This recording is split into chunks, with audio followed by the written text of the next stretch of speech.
Vous faites bien, il est 9 h passé 2 minutes. Le programme c'est Laissons parler les gens. Vous êtes sur Jumbo FM 91. À Douala c'est 24 degrés, température ressentie 28 degrés.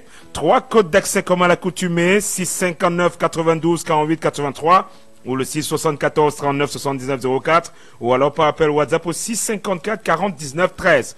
Je rappelle que nous sommes à 72 jours du jour fatidique, le 12 octobre 2025. Ce sera le jour de l'élection présidentielle et vous aurez l'opportunité de justement aller voter et accomplir votre devoir citoyen. Arnaud Nyoussi assure à la mise en onde et à la réalisation de ce programme, à la présentation Tamotabé. On enchaîne avec les sujets à l'ordre du jour. Laissons parler les gens. Premier sujet.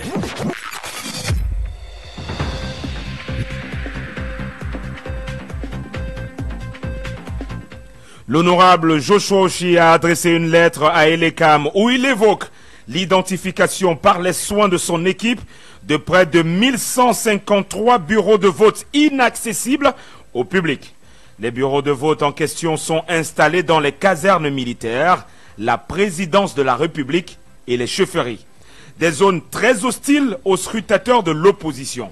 Au-delà d'exprimer ses vives inquiétudes, le député de la nation a exigé la relocalisation des bureaux de vote pour garantir la transparence et le respect de la loi électorale.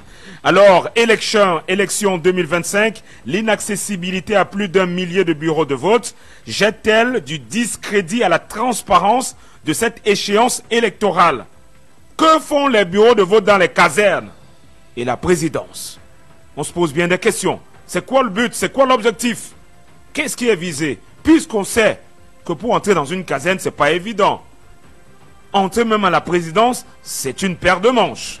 Alors on s'interroge aujourd'hui au 659 92 48 83 ou le 674 39 79 04 ou alors par appel WhatsApp au 654 40 19 13. On attend votre avis, ça c'est pour le premier sujet. On enchaîne. Laissons parler les gens. Deuxième sujet. Alors qu'il souhaitait se rendre du côté du Sénégal via la Côte d'Ivoire pour se recueillir sur la tombe du premier président camerounais Amadou Ahidjo, l'ancien ministre de l'Emploi et de la Formation professionnelle a été interdit de sortie du territoire à l'aéroport de Simalène.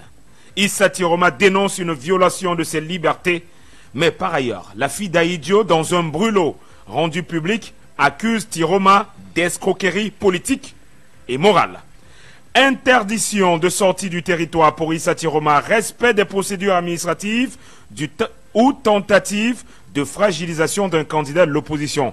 Est-ce que Issa Tiroma est un caillou au pied de la chaussure du RDPC? Ou alors, est-ce que Issa Tiroma souhaite prendre la clé des champs?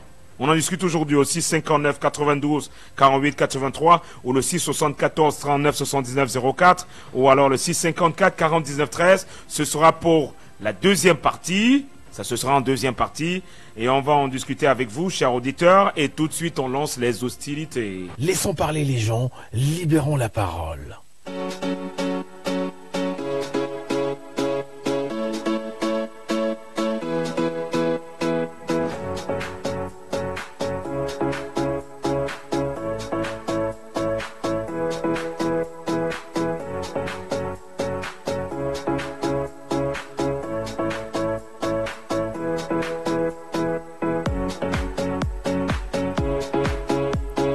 Voilà, on le rappelle, l'honorable Joshua Oshi a adressé une lettre à Elekam. Pour l'honorable, il y a 1153 bureaux de vote inaccessibles au public. Que cache-t-on dans ces bureaux de vote-là? Selon vous, qu'est-ce qui peut bien expliquer cette position des bureaux de vote au sein des casernes militaires, de la présidence de la République et même des chefferies? Est-ce que cela garantit une sérieuse transparence quand on a des bureaux de vote dans ces zones-là? En réalité, c'est aussi 59 92 48 83 ou le 674 39 79 04 ou alors par appel WhatsApp aussi 54 40 19 13. Est-ce qu'il est facile d'observer le scrutin quand vous avez des bureaux de vote qui sont dans les casernes militaires ou à la présidence ou alors dans les chefferies? Que cache cette situation? On prend ce premier auditeur. Il est en ligne, Oscar Ricard. Bonjour. Bonjour. Comment tu te portes, Oscarika? Ah, ça va, par la grâce de Dieu. Ok, super. Oscarika, des bureaux de vote dans des casernes, à la présidence de la République et même à la chefferie. Quelle est l'interprétation que tu fais d'une telle situation? Première observation, c'est qu'on doit comprendre que le Grand Nord est en train de refuser ces gens-là. Donc leur électeur dans le Nord, il n'y en a pas. Donc ils ne peuvent que compter maintenant sur les casernes et dans les chefferies. Oscarika, comment en fait tu évoques le fait que maintenant on se rabat au niveau des casernes, chefferies et présidence et à la présidence. Oui. Ouais. Est-ce qu'ils n'ont pas commencé déjà à bourrer les unes depuis? Pourquoi ils arrêtent les gens quand on les signale qu'il y a quelqu'un qui est en train de, avec les fausses cartes dentées, et puis ils arrêtent les gens? Vous devez comprendre que l'État lutte contre son peuple. Je vous ai déjà dit ça. Et je cesserai jamais de vous répéter ça. On est dans une phase où l'honorable Joshua, il a trop retardé. Mais s'il est en train de sortir, c'est quelqu'un qui ne parle pas beaucoup. Mais est-ce qu'on va l'écouter? Ces gens-là ils n'ont pas besoin de bouger. Si vous regardez, pour eux, ça doit faire des cas, si le Cameroun veut même, qu'ils se fend même en deux. Oui. Donc pour vous, avez le sentiment que l'exigence de l'honorable Joshua Oshi ne sera pas écoutée vis-à-vis de Elections Cameroun? Est-ce que les gens là vont écouter qui? Donc ce ne sera pas pris en compte. Oui, quand leurs intérêts sont menacés, vous voyez les gens, ils vont écouter qui? Ils ne peuvent écouter personne. Vous ne voyez pas la sortie du ministre de machin. C'est pour aller faire comprendre aux chancelleries que non, tout va bien. Et les chancelleries savent que rien ne va. C'est toujours leur carte. Toujours leur carte. Ok. Merci Oscarika pour ta participation. Merci. Tu pourras revenir en deuxième partie. 659 92 48 83 674 39 79 04 ou alors par appel WhatsApp aussi 54 40 19 13. On revient justement sur ces bureaux de vote qui se retrouvent dans des casernes militaires à la présidence de la République ou même dans les chefferies, des bureaux de vote qui ne sont pas accessibles au public ni aux scrutateurs. Et on se pose donc des questions. Est-ce que là on est face à une situation qui peut imposer un cas de fraude? Ou alors, est-ce que pour vous, ça ne jette pas du discrédit à cette échéance électorale? Quelle est l'interprétation que vous faites de ces bureaux de vote qui se retrouvent dans des casernes militaires et qui malheureusement ne sont pas accessibles au public? Donc, on discute avec vous aussi 59 92 48 83 ou le 6 74 39 79 04 ou alors le 6 54 40 19 13. On va prendre cet autre auditeur qui essaie de nous joindre actuellement. On prend cet auditeur en ligne. Allô, bonjour. Allô? Bonjour. Bonjour, monsieur Tabo. Oui, comment je vous appelle? Je m'appelle Kevin. Ok, Kevin. Tu nous appelles d'où? J'appelle depuis Bonanjo. Depuis Bonanjo, ok, Kevin. Face à cette situation, quel est ton avis? Quelle est l'interprétation que tu fais déjà? Pour toi, est-ce que c'est normal qu'on ait des bureaux de vote dans des casernes? Est-ce que d'abord, le premier question, c'est que les votes sont transparents au Cameroun? C'est la première question que moi je m'interroge. Les votes ne sont pas transparents? Et les deux, d'abord, on a vu que depuis les années passées, même avant 2018, les autres partis, y incluent le professeur Kamto, le SDF, tous sont parlé, même M. Cabra d'opposition sont parlé de ça. Qu'est-ce qui a changé? Rien n'est pas changé. C'est toujours la même chose cette année. Donc, c'est pour vous dire, le tout premier auditeur qui vient de dire, il a dit, on n'écoute personne. Et les choses vont sortir comme ça va sortir cette année. Vous allez voir.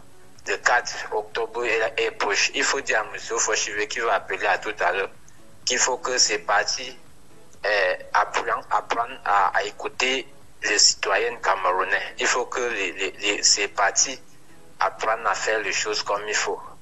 Puisque même les règles, les lois ne respectent pas. Ils vont parler. Voici le temps qui passe. Bientôt, on sera au 12 octobre, non? On va aller voter. On va aller voter avec le militaire là-bas. Maintenant, quand tu entres comme un citoyen, c'est le militaire qui va te diriger que non, fait comme ça, avec le peuple, tout ça. Est-ce que quand tu es en train de faire un acte, est-ce qu'ils sont psychologiquement comme un citoyen, tu n'es pas un militaire? Tu es dirigé, c'est-à-dire c'est le militaire qui te dirige maintenant. Ton cerveau n'est pas à toi-même. Parce que d'abord, quand tu entres dans un... Imagine, monsieur Tamo, tu entres à Medellin. Quand tu entres là-bas, si tu es déjà allé à l'hôpital là-bas, quand tu entres là-bas, d'abord, tu es psychologiquement calme que c'est un terrain militaire, que tu fais un petit chose, on te prend. Donc, ton psychologiquement est bas. Ce n'est plus libre comme si c'était dehors, comme vous venez de dire avant l'émission là. Si c'était dehors, chaque citoyen va faire choisir son personne qui veut. Il vote pour celui qui veut. Mais quand c'est déjà dans les casernes militaires, si un colonel dit que non, c'est cette papier, tu dois voter. Oui. Tu n'as pas le choix. Tu fais la bande de tabac là-bas, tu vas dire quoi? Donc, c'est des choses que Cameroun ne respecte personne. Et le premier auditeur a dit on n'écoute personne. Et là, en 2018, c'est toujours à RDPC. Si on ne prend pas l'attention, parce que le cadre va venir, peut-être, si le professeur Kamto, son nom n'est pas long, oublie, c'est tout. Oh, merci. Bref. Anyway, ok. 6 86 59 48 83 ou le 6 74 39 79 04. Le docteur Foshivé, bonjour. Oui, bonjour, monsieur Tabé. Oui, bonjour, docteur. Oui. La dénonciation de Joshua Oshi, pour vous, elle est légitime ou pas? Non, il faut qu'on entre à l'intérieur de ce qu'il dit. Mais pour un président de parti, je m'inquiète. Hein? Vous vous inquiétez pourquoi? Oui, mais il y a toujours eu le bureau de vote dans les casernes. Mais les militaires votent 1 ou 2 jours avant. Mais attendez, il y a quelque chose qui ne va pas, monsieur Tabé. Mais alors, le bureau de vote, les militaires votent où? Appelez un militaire que vous connaissez, va vous dire qu'il vote 1 ou 2 jours avant pour la sécurité. Donc le bureau de vote existe toujours. Si le SVM n'a jamais envoyé les gens à l'intérieur, qu'ils sachent donc que le bureau de vote existe dans les casernes militaires et qu'ils mettent donc les scrutateurs là-bas, voilà tout. Donc, vraiment, il évoque, docteur Foshivé, il évoque le problème parce qu'il évoque le fait que c'est inaccessible au public. Mais le bureau de vote, c'est pour les militaires. Mais docteur Foshivé, docteur Foshivé, je vais quand même vous aider. Je vais vous aider parce que je vais vous aider, docteur Foshivé, parce qu'il faut rappeler, parce qu'il faut donner l'entièreté de l'information. Enfin, pas l'entièreté de l'information. On va remonter le temps. En 2018, le 7 octobre 2018, justement, il y a eu cette montée d'adrénaline où les opposants exigeaient la délocalisation des bureaux de vote. Et en 2018, effectivement, il y a eu délocalisation des bureaux de vote, des casernes, et les militaires ont voté hors des casernes en 2018. Sauf que cette année, on revient encore... Monsieur Tabé, vous venez déjà de corriger. Donc ça veut dire que les militaires ont toujours voté dans les casernes. Oui. Maintenant, si tu dis que les militaires ne votent plus dans les casernes, ça veut dire que c'est la continuité de ce qu'on vient de dire. Donc ne faites pas comme si c'est une tricherie. Il n'y a pas une présomption de non-conformité. Délocaliser un bureau de vote n'est pas... Pardon. Délocaliser un bureau de vote n'est pas une présomption de non-conformité. ça veut dire que vous avez fait comme à l'entente de de ce sujet, c'est comme si on l'avait inventé peut-être. Pardon, excusez-moi. Oui, oui. C'est comme si on avait inventé la poudre. Il y a toujours, mais pour ce qui dit de la présidence, je doute. Ah bon, pour le cas de la présidence, vous doutez? Non, je doute, franchement. La présidence, les ministères ne sont pas des lieux de vote. Mais pour le cas des chefferies, quand même. Pour le cas des chefferies, c'est effectif. Pour le cas des chefferies. Je peux vous dire, je peux vous confirmer que le bureau de vote qui était à la cour royale, même pas dans le palais, à la cour royale, vous connaissez Fouma, là où on fait le vote, oui. On a délocalisé. Et on n'a pas fait de bruit. On a délocalisé concernant cette élection. Après quelqu'un qui est à Fouman appelle pour confirmer ce que je viens de vous dire. Mais il n'y a pas que Fumban, on parle d'autres chefferies. Oui, mais je parle du chefferie que je connais. Oui, oui. Mais monsieur Tabé, vous êtes même comment? Je vous donne un exemple. Moi, je ne sais pas ce qui se passe dans votre chefferie. Mais ce que je connais, c'est que le bureau de vote qui était à la cour d'Apala a été transféré. Voilà. Voilà, ok, docteur, pour qu'on sorte de là, parce que je veux juste comprendre. En 2018, Elecam réussit à entendre raison auprès de l'opposition et décide de délocaliser les bureaux de vote des casernes pour effectivement ramener les militaires au niveau des bureaux de vote normaux dans les établissements scolaires. Mais cette année, pourquoi ils reviennent encore au niveau des casernes?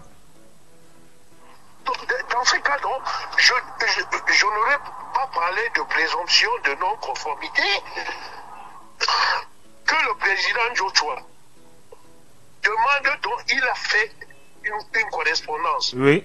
Qui suivait cette correspondance parce que si c'est vérifié, il faut délocaliser. Je suis tout à fait d'accord, mais ça n'est que une présomption de non-conformité. Et sur les éléments qu'il a donnés pour la présidence, qu'il puisse normalement les confirmer. Parce que là, sans vous mentir, pour moi, ce n'est pas... Attendez, il y a quand même quelque chose... Vous savez, les informations, quand vous me dites quelque chose qui est possible, je vous dis que c'est vrai. Comme disent qu'on a mis un bureau de vote dans un ministère, pour moi, c'est pas possible. Non, il n'a pas évoqué les ministères. Il a parlé de la présidence et les chefferies. La présidence, c'est un ministère. La différence, c'est quoi? Oui, bref, c'est vrai. Oui, c'est un espace administratif. Mais la différence, c'est quoi? Quelle est la différence? Déjà, on ne met pas... ces lieux sont censés être fermés le jour du vote. Donc, vous voyez, donc, il faut qu'ils motivent. Tu vois? Parce que c'est pas possible. Mais dans les casernes, je vous ai dit que c'est vrai. Je n'ai pas discuté. Hein? Ok. Donc, voilà. Ok, docteur Fauchivé, merci pour votre participation, merci d'être passé, merci pour votre contribution. 659 92 48 83 ou le 674 39 79 04 ou alors par appel WhatsApp au 654 49 13. Allô, bonjour. Bonjour. Ngola, oui, Ngola, comment tu vas? Tu nous appelles d'où? Douala 3e. Douala 3e. Et toute cette semaine, la pluie a un peu... comment je vais dire, la pluie a épargné les Camerounais, les Doualais. La pluie a épargné les Doualais. J'imagine qu'il ne pleut pas à Douala 3e. Non, c'est un peu flou. C'est un peu flou. Mais l'autre Entebbe reste toujours avec les trous. Non, je sais qu'à Entebbe, c'est catastrophique. Il y a un cratère géant de ce côté-là. Et j'ai jamais vu ça. Hein. C'est incroyable quand même.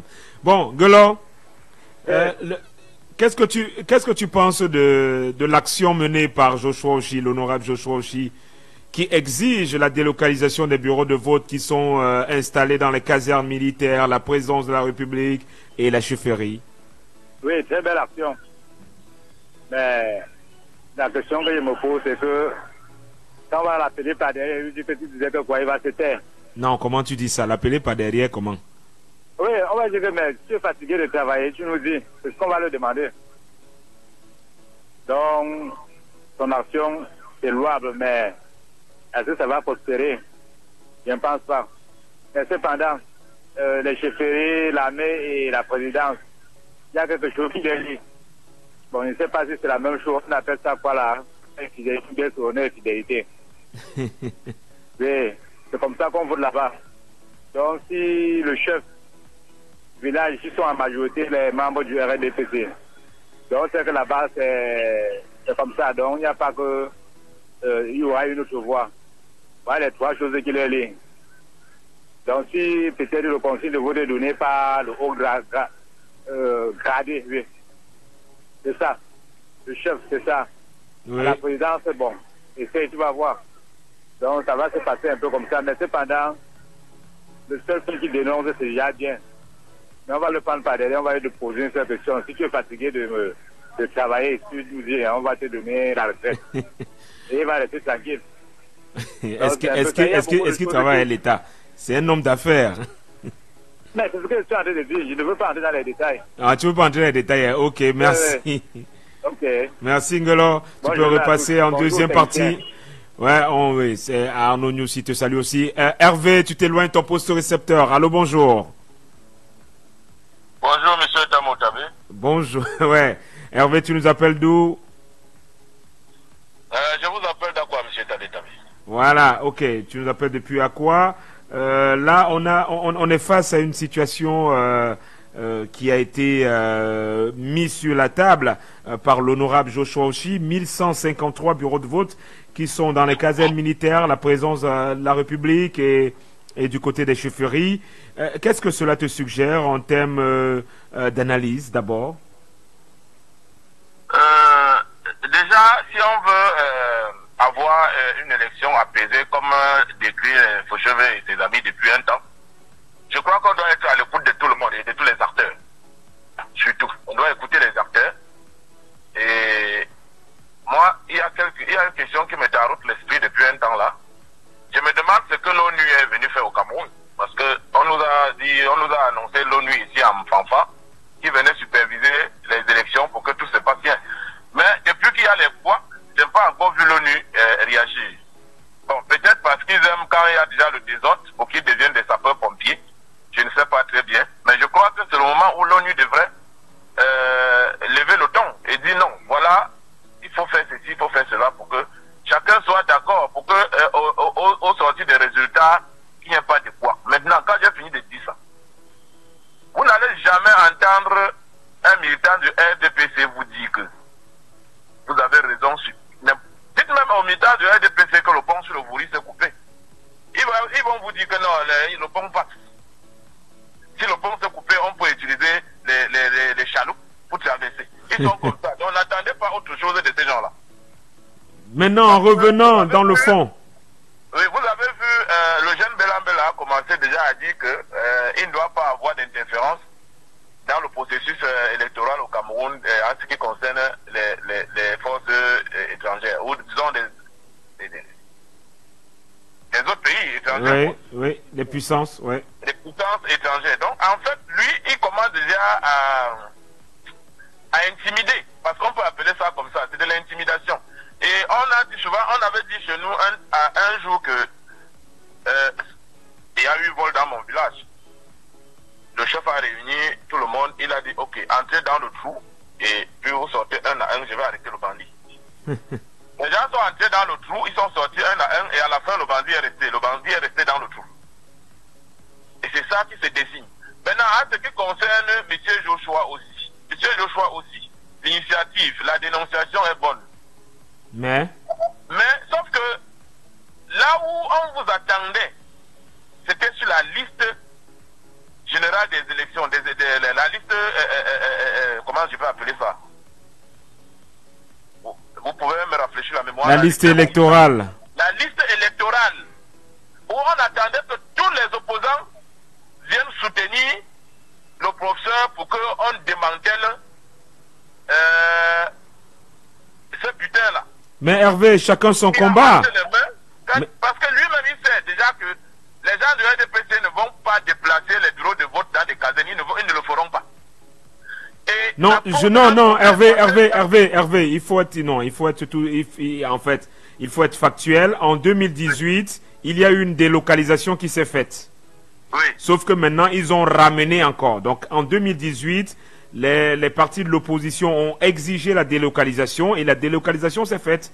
Sauf que patatras, 7 années plus tard, on est encore revenu à remettre encore ces bureaux de vote où ils sont situés ou installés actuellement. Donc, c'est pas comme si Elections Cameroun n'a pas écouté, n'a pas pris en compte les recommandations des partis de l'opposition en 2018. Maintenant, le problème se pose encore en 2025 parce qu'on ne comprend pas comment Elections Cameroun n'a plus continué avec cette décision-là. Vivement que Elections Cameroun nous écoute. Parce que, en fait, s'ils ont ramené les bureaux de vote dans des casernes, c'est parce qu'ils sont dos au mur. Ils savent que le gouvernement n'est plus avec eux, c'est mort là-bas. Ils cherchent par tous les moyens là où ils vont tricher. Vous avez suivi M. Fauchemedi là tout à l'heure affirmer que le militaire n'est pas un citoyen. Le militaire est d'abord citoyen avant d'être militaire. Oui, je l'ai bien suivi. Dans ses propos, il voulait par là nous faire croire que les militaires, c'est des extraterrestres. Non, c'est d'abord des citoyens. Et ils doivent avoir la liberté de voter qui ils veulent. Qui ils souhaitent. Bien sûr, ils doivent avoir la liberté du choix. Mais si vous les enfermez dans l'enclos des camps militaires, c'est pour les dicter qui on va voter là-bas. Ah, vous estimez qu'un militaire qui doit voter dans une caserne militaire ne peut pas voter contre le régime en place? Et il ne peut pas, parce que son colonel assis, il supervise. Il supervise? Il ne peut pas. Ah. Oui. Et je vais vous dire, vous savez, le militaire qui a pris le pouvoir au Gabon s'est appuyé sur quoi? S'est appuyé sur le fait que tous les militaires n'avaient pas voté Ali Bongo. Il s'est rendu compte que même les militaires n'étaient pas avec Ali Bongo. C'est sur ça qu'il a soifé. Donc il faut que les actions comme ça se multiplient. Mais je souhaite qu'on le soutienne. Parce que quand les autres qui ne soutiennent pas, mais je souhaite pour moi, pour ma part, que les autres s'alignent derrière Joshua pour qu'à la fin, il est quand même délocalise ces sites-là qu'il a ramenés dans les casernes militaires. 1153 bureaux de vote. Oui, c'est comme ça, les zones de tricherie. Imaginez qu'on fait le ratio 500 fois 1153, calculez. Voyez-vous. Alors, dans les chefferies, ça ne m'inquiète pas, parce que je sais que les populations vont payer à ça. Le chef ne pourra pas s'en sortir. S'il veut un peu manigancer. Dans les chefferies, je n'ai pas de soucis. Je sais que ça ne va pas être le contraire de ce que les populations pensent.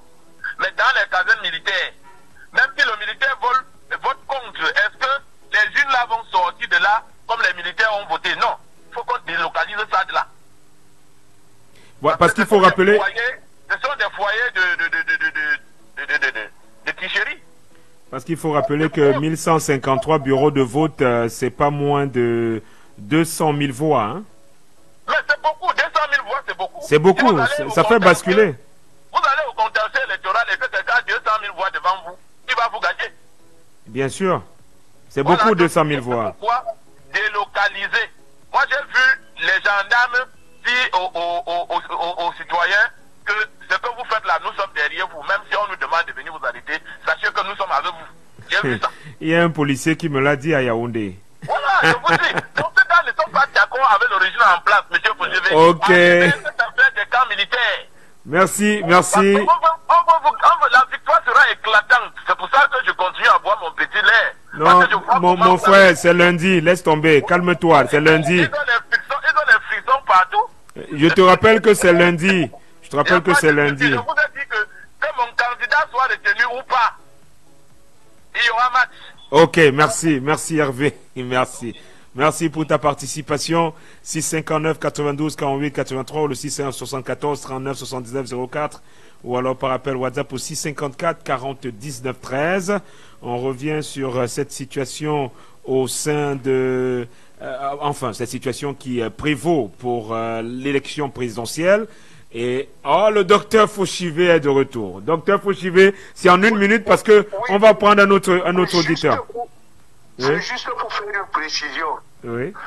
sent que Hervé vient d'être Camerounais maintenant, il vient de commencer le vote. À Koutaba, le RDPC a toujours perdu dans les casernes. Demandez pour qu'on vous le dise.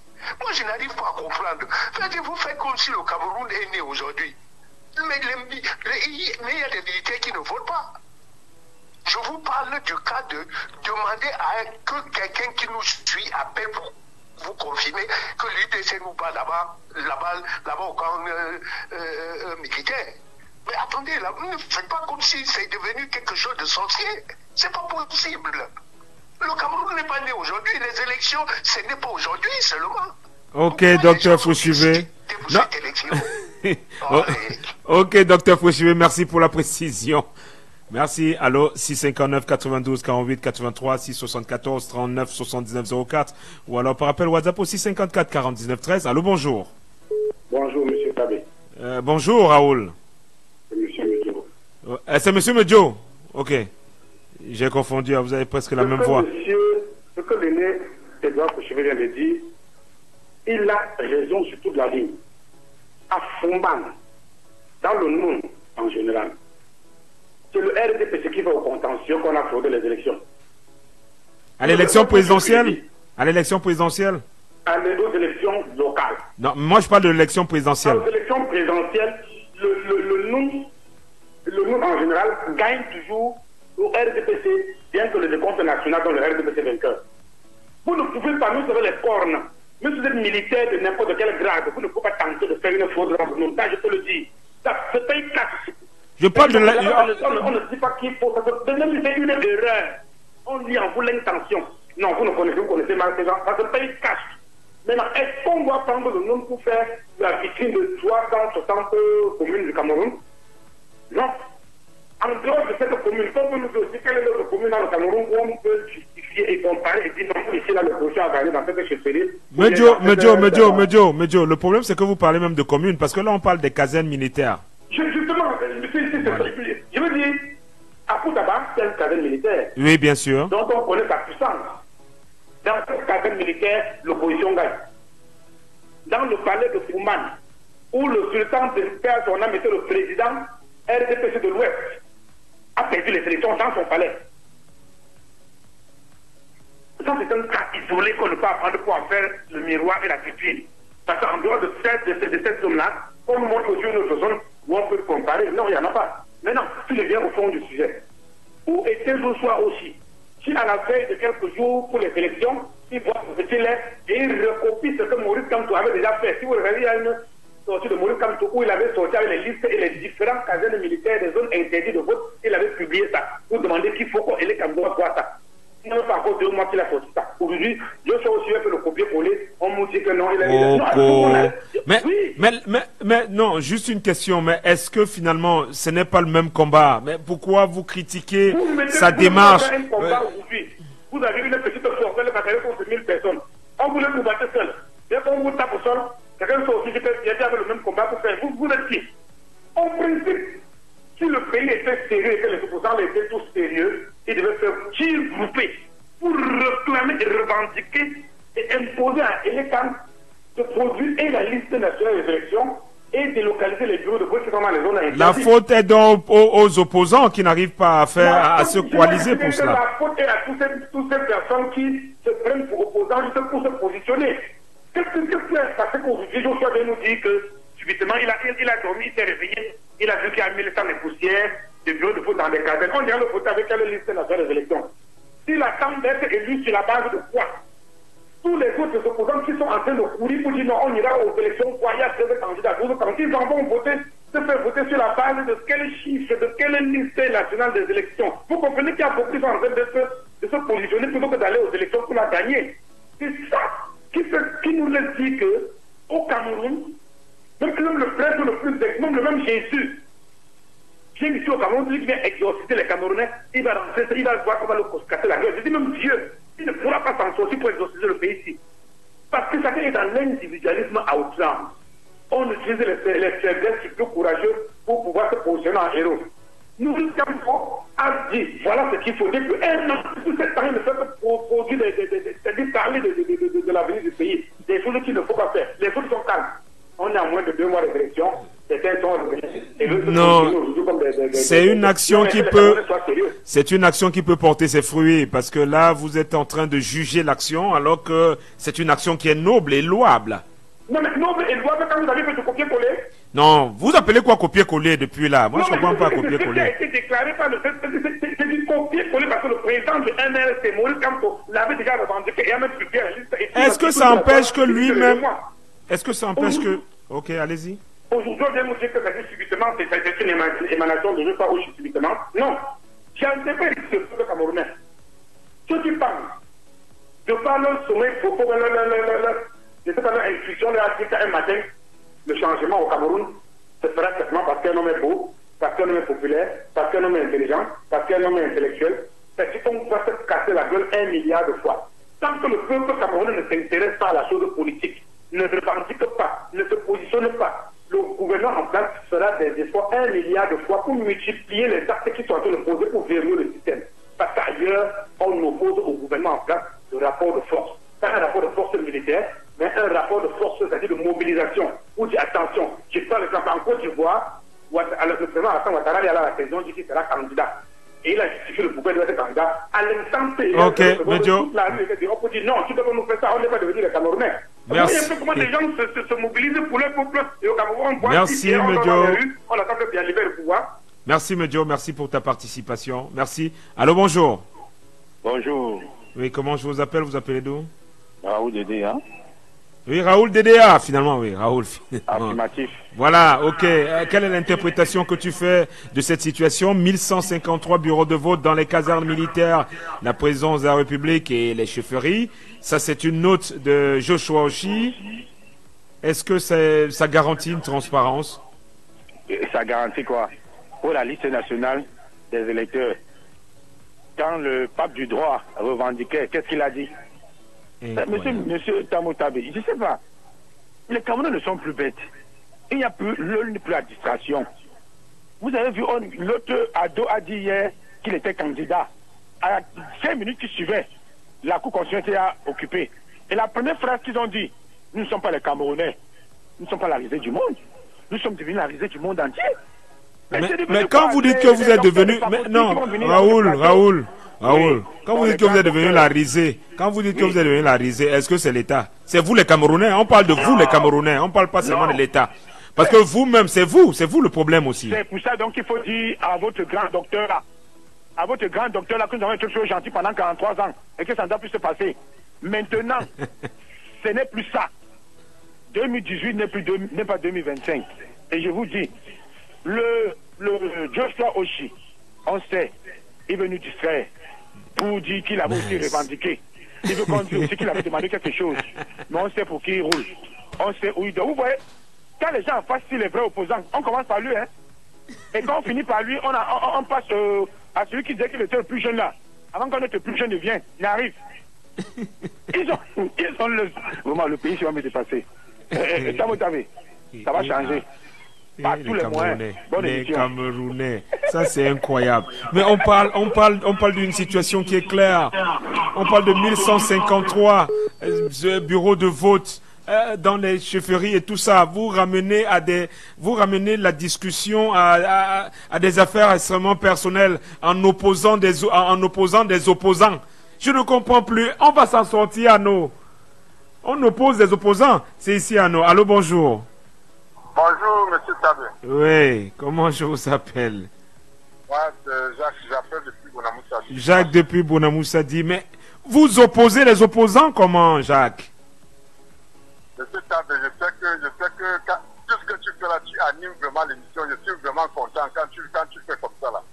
Vraiment, monsieur, moi je veux pour commencer, monsieur Tabé. Monsieur Joshua aussi est un fait valoir. Ce n'est pas une insulte, hein, mais on le sait depuis. Il n'a plus, il n'a plus aucun poids, je dis aucun poids, depuis la mort du leader charismatique SDF.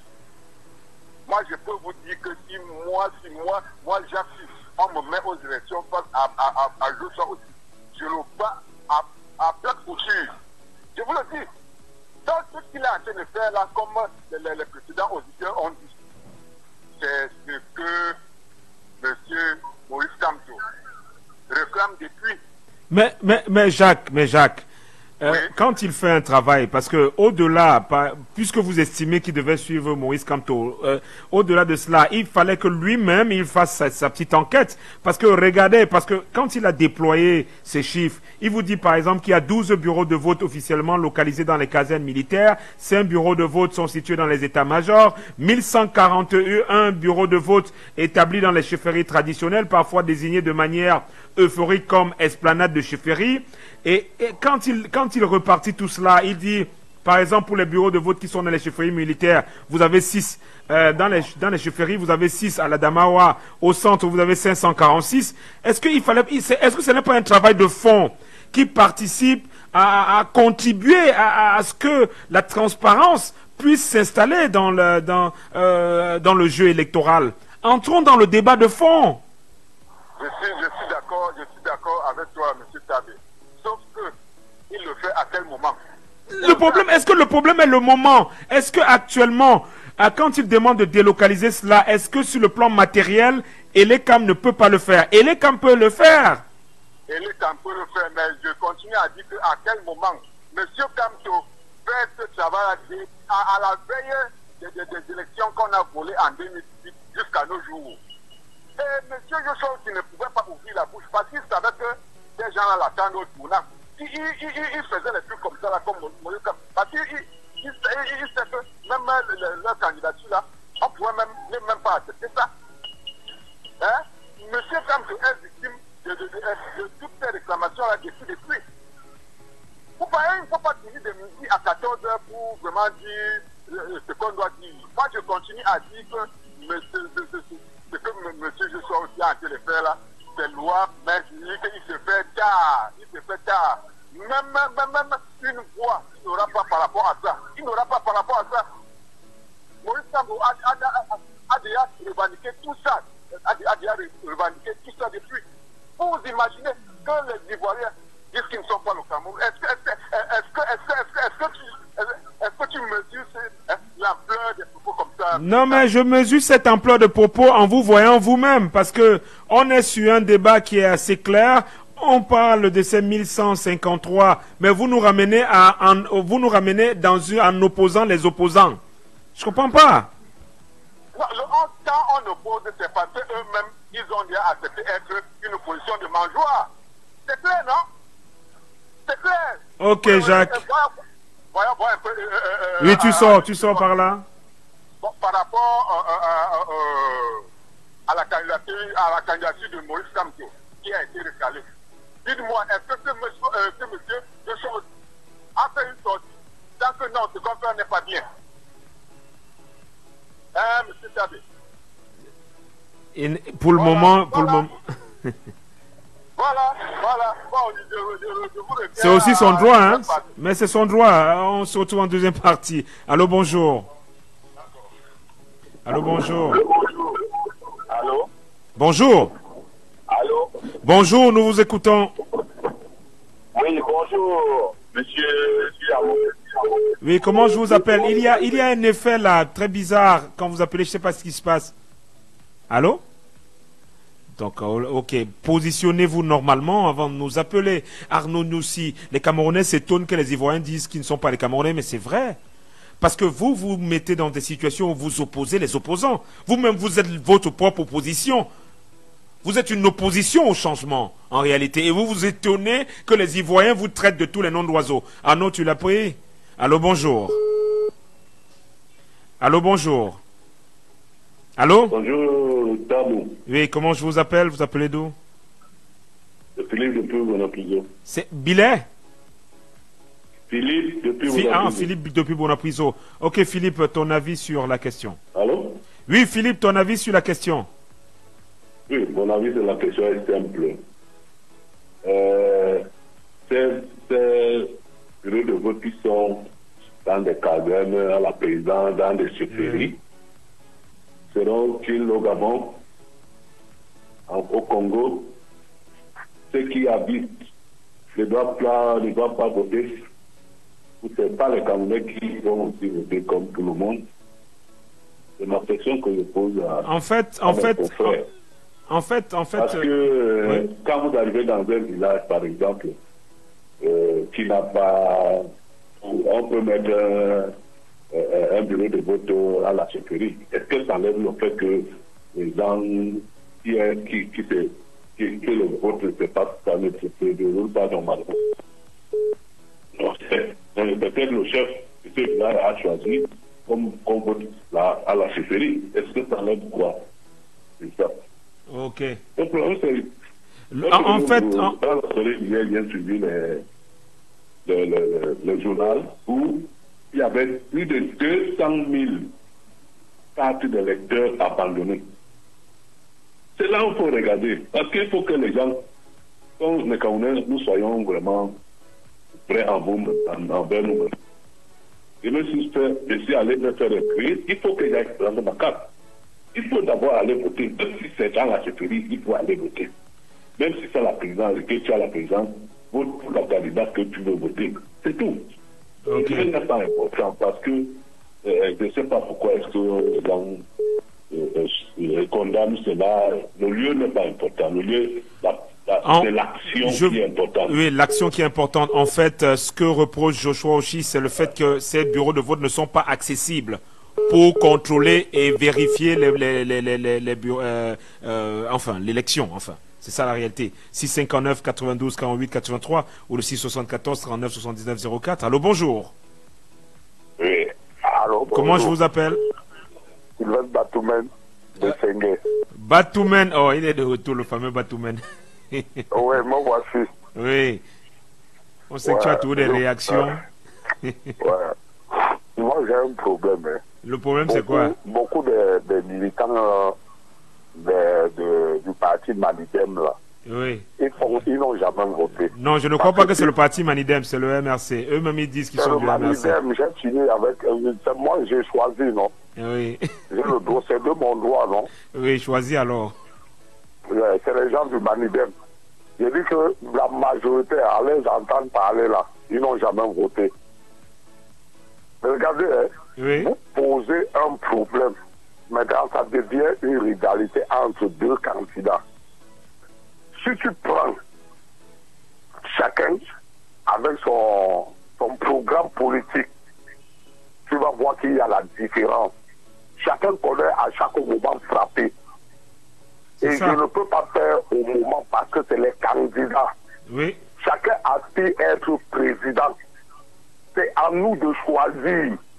Je fais pour moi, ça ne te plaît pas. Reste tranquille, ne m'oppose pas.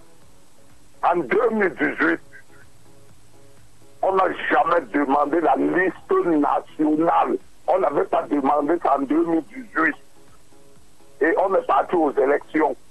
En 2013, on allait aux élections sans demander ça. Bon, ça ne veut pas dire que si quelqu'un fait son action, je serai obligé de le suivre. Oui. Bon, vous savez, il faut respecter chacun. Et le Cameroun appartient à tout le monde.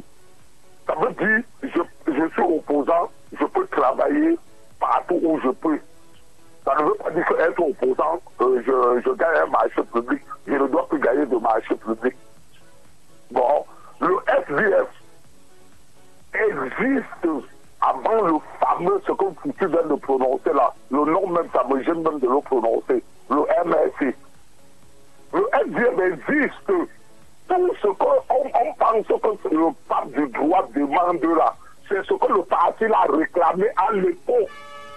Et c'est ça à cause de ce parti que nous sommes en train de parler dans les radios, crier de tout ce que nous on crie là aujourd'hui. Il faut qu'ils mettent ça dans la tête.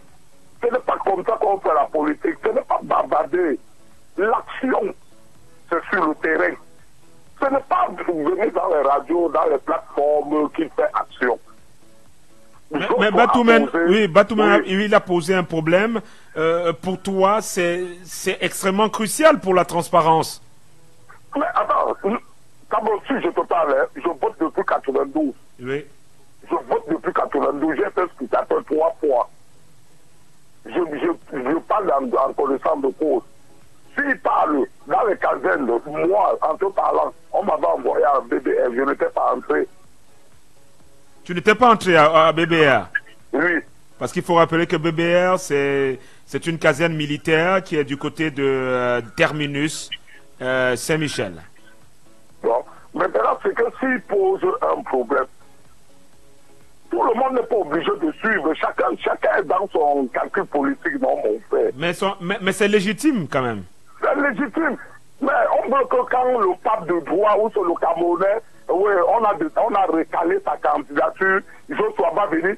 On a recalé que la candidature du pape de droit. Il y a 70 qu'on a recalé. Mais on veut seulement qu'on parle d'une seule personne. Est-ce que c'est lui le Camerounais? Il est le seul Camerounais.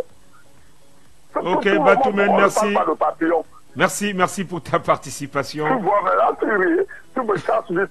Il dit que tu vas mettre ça dans la tête. Non, mais tu as parlé, tu as donné ton avis, Batoumène. Je finis. Ok. Ce qu'ils sont en train de réclamer là, c'est ce qu'on réclame depuis longtemps. Lui vient faire la répétition. Oui. Il n'a jamais rien changé de ce que, depuis comme j'ai connu sur le monsieur. Ok, Batoumène, je tiens juste à te rappeler qu'il était dans l'APC, Alliance pour le Changement, qui a propulsé Nidion Fundi en 92. Donc, tous deux réclamaient la même chose. Au revoir. Allô? Bonjour. Bonjour, monsieur Tamou. Oui, je vous appelle comment? Roger Diapom. Roger Diapom, je me suis rendu compte que vous avez tellement insisté pour nous avoir. Et là, je vous donne la possibilité de... Qu'est-ce qui manque les écoles? Et qui manque les endroits où on peut mettre les bureaux de vote? Ça ne manque pas. Ils veulent seulement nous en... C'est-à-dire qu'ils sont têtus. Tous les gens des RDPC là, et les camps avec, sont les têtus. Les amis de Fouchivo là, du docteur Fouchivo là, sont des têtus. Puisqu'on a réclamé ça en 2018, ils ont changé. Pourquoi sa région va mettre tous ces bureaux de vote là dans les mêmes bureaux de vote de 2018? En fait, c'est là tout le problème, parce qu'on ne comprend pas pourquoi ils insistent sur cette situation, alors qu'en 2018, on avait déjà réglé le problème. Voilà, c'est ça. Donc ils veulent seulement, ils sont en train de créer, d'arranger le poids pour mettre le feu là-dessus. C'est pas bien, on veut des trucs apaisés. Il y a tellement de problèmes dans ce pays qu'on n'a même pas, moi-même qui ne faut pas là, j'ai 65 ans. Quand je m'arrête là, je me demande que mes enfants là vont faire comment. J'ai trop peur de tout ce que les gens sont en train de faire. Que ce soit du côté de l'opposition, que ce soit du côté du pouvoir, c'est-à-dire que c'est très grave. C'est très grave.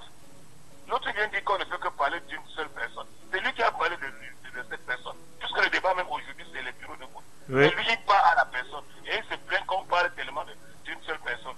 Vous voyez un peu, c'est-à-dire qu'il y a trop de tension dans l'air et c'est pas bien. Vous mettez les bureaux de vote dans une caserne. Par exemple, au BBR, là, quand on parle de BBR, peut-être c'est les militaires vont voter là-bas. Après, le général va se dire que donc il y a trop d'opposants dans cette caserne.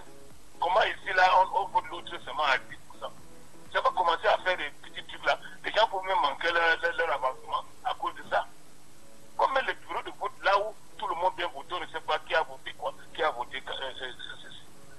Non, vraiment, apaisons les choses. Il ne faut pas qu'on devienne la risée du monde entier. On a le président le plus âgé, on a ceci le plus âgé. Or, nous ne sommes pas les Camerounais. Hein. Allez faire ça. Est-ce que c'est bien comme ça pour l'image même de notre pays? C'est pas bien. Ok. Je les avoue aux autres.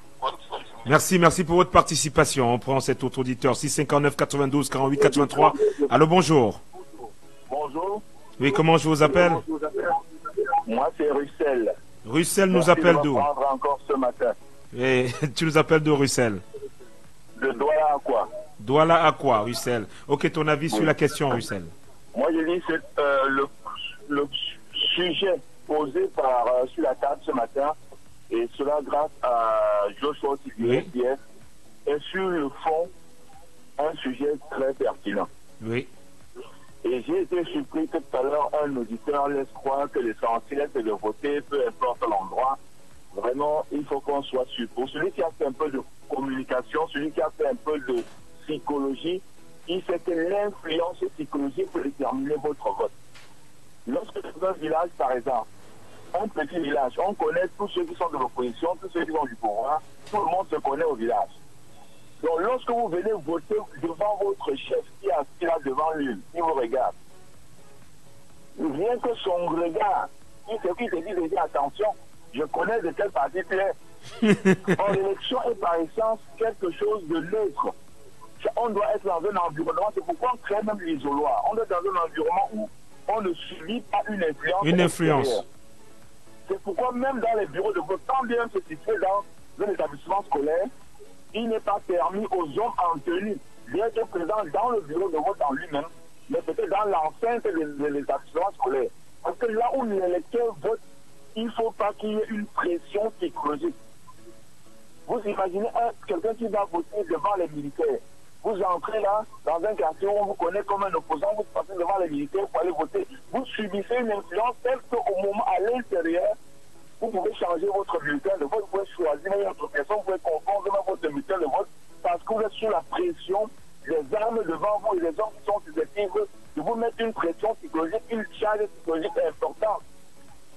C'est dans ce sens-là uniquement qu'on soutient ce style d'engagement et de combat, qu'il vienne de George Kouachi ou pas. Moi je dis que c'est quelque chose de fondamental. Et puis lorsqu'on dit que George Kouachi le fait aujourd'hui, et pourquoi il n'a pas fait hier, soit. Mais je suis aussi le théoricien de l'enfant prodigue. Je pense que quel que soit l'heure, même si l'enfant s'est égaré et qu'il revient sur le droit chemin, il faut d'abord le saluer. Tout comme Bello Mouba, Issa Chiroma, moi je ne crois pas peut-être qu'il soit le plus sincère, mais le fait de poser un acte de changement peut aider des milliers de personnes, même qui ont suivi leur influence, de prendre les armes pour le changement. Les armes politiques, hein. Il ne faudrait pas qu'on confonde. Non, on a compris les armes politiques. Ok, merci, merci. Il prend son courage, mais en disant que, comme même Issa Chiroma s'est rendu compte que c'est pas bon, que le jour des élections, même si Issa Chiroma fait le pour le Russell, pour blaguer, il ira voter maintenant le changement. Merci Roussel, merci. Il est bientôt, ce sera l'heure du flash. On voit il y a d'autres personnes qui essaient de nous joindre. On va revenir sur ce sujet en seconde partie. Restez connectés. Vous êtes sur Jumbo FM 91. Arnaud Noussi continue à assurer la mise en onde de la réalisation de ce programme. Estelle Gondier est en studio pour le Flash Info. La présentation Tamo Tabé. Laissons parler les gens en seconde partie. Il est 10h. Jumbo FM. Vous êtes sur Jumbo FM 91. Il est 10h.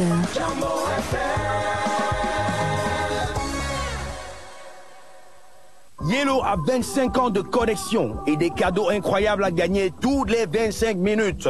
Jusqu'au 18 juin, 5 gagnants toutes les 25 minutes et 250 millions à partager en cash. Dernier smartphone, forfait internet et de super bonus instantanés pour rester encore plus connecté. Activez un forfait ou faites une transaction Momo à partir de 237 francs seulement. 2 codes à retenir. Étoile 237 dièse ou étoile 126 dièse. MTN, 25 ans, pionnier et leader au cœur du Cameroun. Pour des déplacements en toute sécurité avec le soutien de MTN, le ministère des Transports vous recommande de voyager à bord des bus équipés des caméras Iman Driver. Pour plus d'infos, appelez le 80 98. Toute l'actu avec Estelle Gondji.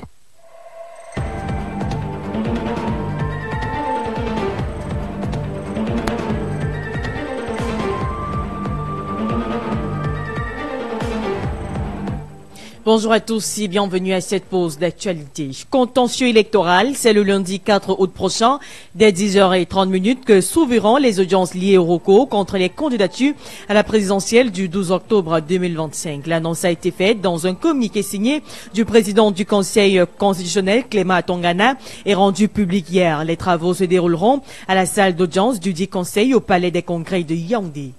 Soutien à la candidature du président Paul Biya. Les dignitaires Bassam, Pobati viennent de confirmer leur sympathie pour le candidat du RDPC. Ils l'ont confirmé hier au SGPR Ferdinand Gongo au cours d'une audience sollicitée par eux-mêmes. Ils sont au total 35 Mbambok à avoir déclaré que Paul Biya est leur candidat. Pour eux, le président actuel va gagner malgré tout ce qui se passe, car, disent-ils, Paul Biya est un homme sage et de paix. Et pendant ce temps, le candidat du SDF à la présidentielle 2025, Joshua aussi, a saisi les camps pour demander la relocalisation de 1153 bureaux de vote jugés litigieux car situés dans des lieux inaccessibles au public comme des casernes, chefferies ou la présidentielle. Il estime que cette mesure est indispensable pour garantir la transparence et le respect des lois électorales. Son initiative est soutenue par le vice-président du parti, Louis-Marie Cagdeux, qui accuse ces lieux d'être des foyers de fraude électorale. Issa Chiroma Bakari, ancien ministre et candidat à la présidentielle d'octobre prochain, a été interdit hier en matinée de quitter le Cameroun alors qu'il s'apprêtait à se rendre à Dakar au Sénégal pour se recueillir sur la tombe d'Amadou Ahidjo. La police a évoqué l'obligation d'obtenir une autorisation de la présidence, bien que Chiroma ne soit plus membre du gouvernement depuis sa démission du 24 juin dernier. Cette mesure est jugée par certains comme une interprétation abusive ou une intimidation politique. Pour sa part, la fille de l'ex-président Amadou Ahidjo, dans un communiqué qui lui est attribué, dénonce une escroquerie morale d'Issa Chiroma Bakari. Coup de filet à Mindoura, région de l'Est Cameroun. Une plantation de cannabis de 2 hectares a récemment été démantelée par la gendarmerie. L'opération menée avec l'appui des autorités administratives et militaires a permis de démanteler une culture illicite de cannabis d'environ 20 000 mètres carrés. Le principal suspect, surnommé Jordan, propriétaire d'une buvette près du lycée bilingue, a été interpellé. Il est accusé de vendre du cannabis, du tramadol et d'autres drogues aux élèves. Pour les forces de l'ordre, il s'agit d'un coup dur porté au trafic de stupéfiants dans le département du Oignon. Et puis à Obala, un important stock de médicaments de la rue a été saisi par la gendarmerie, déclenchant une réunion d'urgence le 30 juillet dernier entre autorités administratives, sanitaires et sécuritaires. Face à ce fléau menaçant la santé publique, le préfet de la Leki a réuni les parties concernées pour définir des mesures concrètes. Il a été décidé que les suspects seront poursuivis en justice et que les médicaments saisis seront détruits selon la réglementation en vigueur. À l'international au Tchad, les chefs d'inculpation contre l'ancien premier ministre Succès Masra ont été soudainement requalifiés en pleine audience, passant d'incitation à la révolte à des accusations plus graves comme assassinat et association de malfaiteurs. Ces avocats dénoncent une procédure arbitraire et une atteinte au droit à la défense après l'ajonction inattendue de son dossier à celui de 27 autres inculpés. Le gouvernement, de son côté, rejette ces accusations et affirme l'indépendance de la justice tchadienne. C'est tout pour ce flash d'information. Prenons à présent une très belle ponctuation musicale pour la suite de Laissons parler les gens avec Tamo Tabish à la présentation.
ne peut ne pas en parler avec énergie sur Ndiambo FM. On ne peut ne pas aborder les sujets qui coiffent. On ne peut ne pas se fâcher face aux réalités qui nous entourent. Laissons parler les gens. Tous ces gens qui ont tué, ils ont pris goût de tuer. Tuer des gens pour s'enrichir ou tuer des gens pour aller au pouvoir, c'est pas une solution. Laissons parler les gens. La libre antenne de votre radio. Parlez sans tabou, sans se chausser. Percez et crevez l'abcès. C'est vous qui avez la parole. Pourquoi on n'interdit pas la circulation des armes sur le continent africain? Laissons parler les gens du lundi au vendredi sur Ndiambo FM. Laissons parler les gens.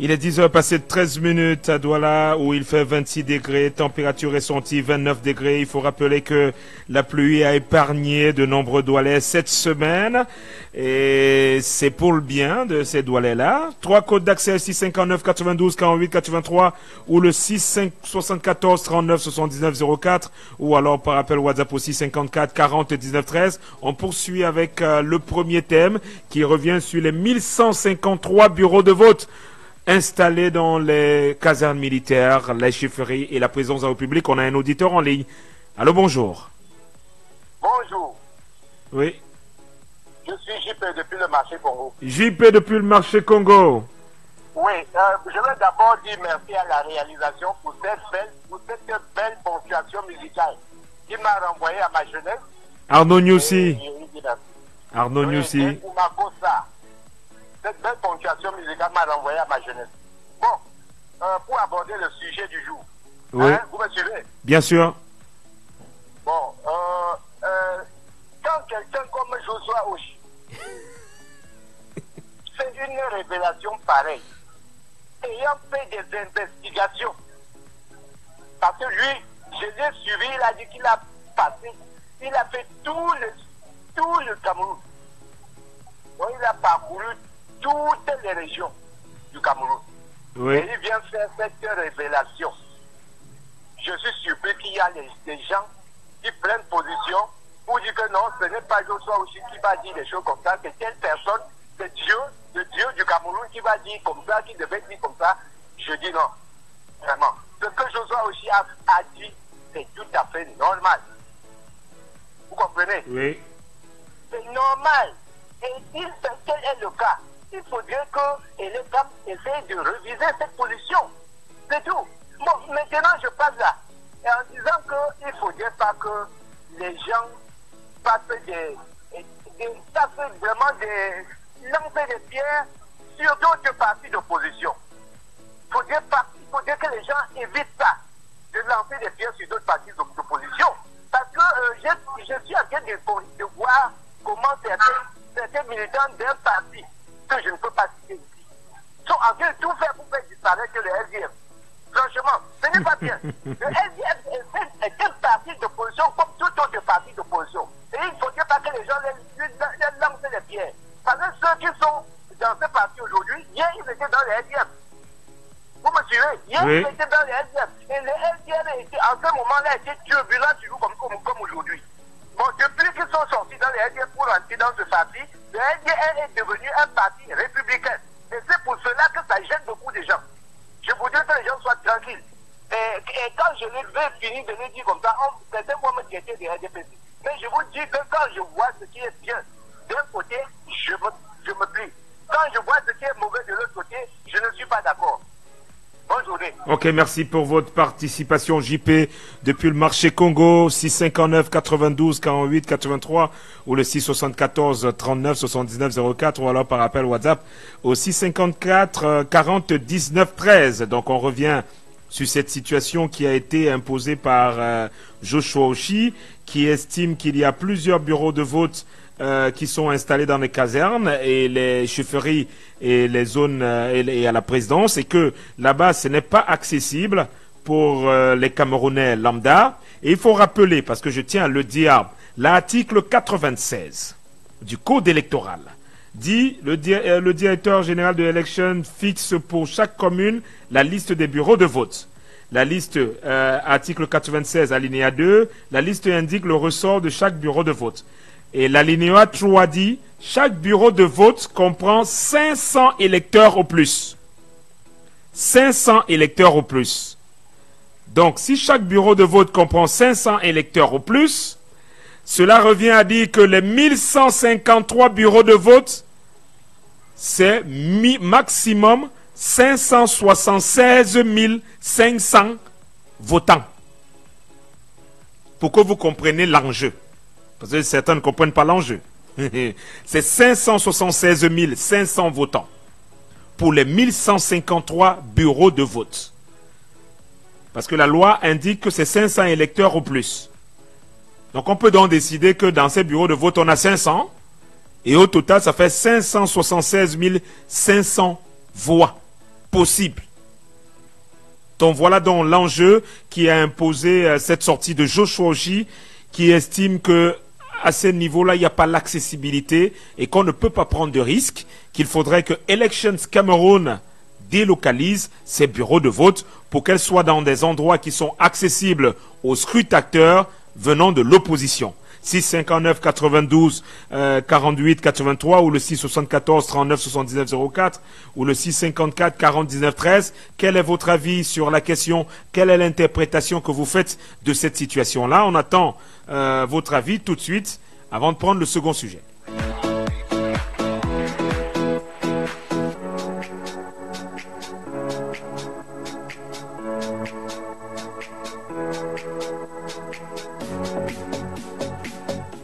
On prend cet auditeur. Allô, bonjour. Allô. Bonjour. Bonjour, monsieur Tamou. Oui, comment je vous appelle? Évariste de Daido. Évariste de Daido. Très bien. Oui, quelle est l'interprétation que vous faites de cette situation? Je pense que ce n'est pas une mauvaise chose. Ce n'est pas une mauvaise chose. Qu'est-ce qui n'est pas une mauvaise chose? Les bureaux de vote dans les casernes ou dans les chefferies? C'est très mauvais pour la population et c'est très mauvais pour le vote. C'est très dangereux. Ça, c'est un tripatouillage qui ne dit pas son nom. Qui ne dit pas son nom. Il faut, n'est-ce pas, pour les élections de 2025, pour la population ait accès à tout ça. On ne peut pas mettre un bureau de vote à la présidence et demander les gens de venir entrer n'importe comment. C'est quand même la présidence. Il ne faut pas visualiser tout ça. Vous comprenez donc, n'est-ce pas, le célèbre Joshua Oshie du FPS a pratiquement erreur sur ce point. Mais malgré qu'il ne soit pas, n'est-ce pas, son mentor, il a quand même raison. Voilà où j'en suis, mon cher Camon. Voilà, et dans ce sens, Joshua Oshie, il continue à le dire, hein, que la chefferie n'est pas un lieu public au sens administratif, mais un espace coutumier à statut particulier, généralement privé ou communautaire, dont l'accès est restreint et soumis à des règles spécifiques. C'est un peu ça, mon cher. C'est un peu ça. Si on veut que le jeu soit clair, il faut pas ouvrir le message de lecteur à la population. C'est tout. Ok, bonne journée, mon cher. Merci. 659 92 48 83 ou le 674 39 79 04 ou alors par appel WhatsApp aussi 54 40 19 13. 1153 bureaux de vote qui, de façon claire, mathématiquement, ça vaut pratiquement, ça vaut un peu plus de 500 000 votants ou de 500 000 voix, s'il faut le dire. Donc, voilà donc une situation qui s'impose actuellement et Joshua Oshie interpelle Elections Cameroun. Allô, bonjour. Oh, il est parti. Donc on va prendre de ce côté l'auditeur qui essaye de nous joindre. De ce côté, voilà, c'est Jean-Claude. Bonjour Jean-Claude. Bonjour. Bonjour Tamou. Oui, bonjour Jean-Claude. Ton avis sur la question? Bonjour. Oui, merci pour la thématique. J'espère que tu vas bien et merci pour le Makossa de Missengo François dit tout à l'heure. Ouais, Arnaud Niossi. Oui, Arnaud Niossi. Ouais, c'est à lui qu'il faut renvoyer les félicitations. Ouais, merci beaucoup. Alors, ceci dit, je pense que la sortie de Joshua Oshie est toujours une sortie importante, toujours qui va dans le sens du changement que tous les Camerounais aspirent pour notre pays et pour les Camerounais surtout. Bien que ce soit une sortie un peu tardive, bon, elle est toujours opportune, je peux dire. Oui. Et monsieur, comme je vous ai dit lors de ma dernière prise de parole, je crois que c'était cette semaine, je vous ai dit une chose qui est certaine, parce que monsieur Oshie, c'est la monte des urnes qui seront mises dans les casernes, et peut-être même dans les chefferies. Voilà. Et comme je disais tantôt, lors de ma dernière prise de parole, cette semaine, je vous ai dit, et il faut pas se leurrer, il faut que les Camerounais commencent à comprendre comment fonctionne le Cameroun. Je vous ai dit que regardez l'administration camerounaise, la police, la gendarmerie, qui dirige tous les militaires, qui sont les chefs, qui sont les patrons, les services publics et parapublics, qui sont les chefs, qui sont les patrons. Et tout le monde, et tous ces gens sont dans un seul parti, qui est le RDPC, qui ne sont pas là par idéologie, mais par intérêt égoïste et personnel. Regardez la dépravation des mœurs dans notre pays aujourd'hui. Vous avez vu, je crois que le syndrome de cette baltarisation, c'est les Balthazar qui, voilà, qui prend. Oui, dans nos services de police et tout. Vous voyez les vidéos qui se passent. Vous pensez que c'est quoi? Vous pensez que c'est quoi? Et je vous dis que tous ces responsables, quand vous regardez, ils viennent d'une ou de deux régions du pays. Je suis désolé de le dire, c'est la vérité. Mais bon, revenons. Et quel est le rapport avec les... Oui, mais c'est un rapport. Oui. Tout ça, ça concourt à la protection de ce système qui n'est pas le système camerounais, qui est un système odjulatiste. Ces gens protègent leurs prébendes. C'est ça qui est la vérité. Le président Paul Biya, donc jusqu'à présent, on n'a pas encore entendu le communiqué vocal. On n'a pas besoin d'aller battre campagne. Ce sont ces gens qui vont aller braquer, créer tout protéger leur beefsteak. C'est ça qui est la vérité. Et je vous le dis, c'est la vérité. Tant qu'on aura une administration pareille, on ne s'en sortira pas. Et il faudrait donc une fédération des forces de l'opposition. Ce que je suis aussi dit, c'est vrai. Mais il faudrait qu'on essaye de fédérer. Peu importe qui viendra, qui sera président. Mais il faut d'abord changer ce système, M. Tamo. Regardez tout. Tu as là, M. Tamo. Tu peux me dire qui sont les chefs, les commandants de brigade, les polices, les directeurs des impôts, les préfets, sous-préfets. Regardez tous ceux qui prennent les décisions là-bas. Vous pensez que c'est anodin? Regardez. Si on va à l'ouest, c'est pareil. On va au centre, c'est pareil. On va le littoral un peu partout, au nord. C'est pas moi qui le dis, même Henri Tekou a dit qu'elle est arrivée au nord dans la direction des impôts. C'était les gens d'une même ethnie. On sort par là alors, on sort par là, puisque vous nous engagez dans... Oui, je sors par là pour dire qu'il faudrait que les Camerounais prennent conscience que c'est un embrigadement. Et vous allez les voir, tous ces gens sur les plateaux de télévision qui défendent le R. Regardez très bien. C'est pas question de tribalisme, c'est la vérité. Et même jusqu'ici en Occident, les ambassadeurs, tout ça. Vous pensez ce que c'est quoi? Ok, merci. Ils sont pas là pour le Cameroun. Merci Jean-Claude. Merci, merci Jean-Claude. Tu pourras revenir en seconde partie. Allô, bonjour. Allô, il est parti. Il a encore 2 secondes. Aussi 59 92 48 83 ou le 6 74 39 79 04. Ou alors le 6 54 40 19 13. Quelques secondes pour réagir encore sur ce sujet. Les 1153 bureaux de vote qui sont installés du côté des casernes militaires, des chefferies et en plus au niveau de la présidence. C'est Joshua Oshie qui en fait la dénonciation. Et pour lui, on n'est pas très loin d'une fraude électorale. Allô, bonjour. Bonjour, M. Tamo. Oui. Comment je vous appelle? Vous appelez d'où? Arsène Gemning. Arsène Gemning. Votre avis sur la question, rapidement. Je vote dans les casernes et les chefferies, c'est ça? Oui, bien sûr. Cette dénonciation de Joshua Oshie, il faut rappeler qu'en 2018, il y a eu toujours, l'opposition avait dénoncé et il y a eu des localisations, sauf que 7 années plus tard, on revient encore dans les mêmes travers. Oui. C'est une stratégie de fraude. Hein. C'est depuis 92 qu'on le dénonce. Ça va, ça revient, ça va, ça revient. Ça veut dire que les gens du pouvoir savent que c'est là-bas qu'ils ont leur réserve de voix pour frauder. Parce que nous, le peuple ordinaire, on se demande toujours comment est-ce que quelqu'un qui ne travaille pas, quelqu'un qui est aussi impopulaire, peut faire pour gagner. Voilà une poche où on retrouve la fraude. Si l'on croit qu'il est vraiment voté. Donc, vaut mieux tard que jamais. Les gens vont dire que c'est une stratégie de Joshua pour attirer la sympathie vis-à-vis de lui. Mais c'est un politicien. C'est un politicien. Il n'a qu'à attirer la sympathie du mieux qu'il peut. Oui. Mais c'est un fait réel. Dans les casernes, il faut sortir cela dans les casernes et les chefferies. Parce que là-bas, on vote de façon, je dirais, grégaire, moutonnière. Donc, il faut faire sortir le vote dans les casernes et les chefferies. Et pour vous aider dans ce sens, parce que ça fait pas moins de 500 000 votants, quand il s'agit de 1153 bureaux de vote, on a au moins ça 500 000 votants. 500 000 sur les 2 millions que l'homme du renouveau a eu en 2018, vous voyez que c'est beaucoup. C'est beaucoup. Il faut enlever cela. Le vote dans les casernes et les chefferies. Au plus 500 000 votants, oui.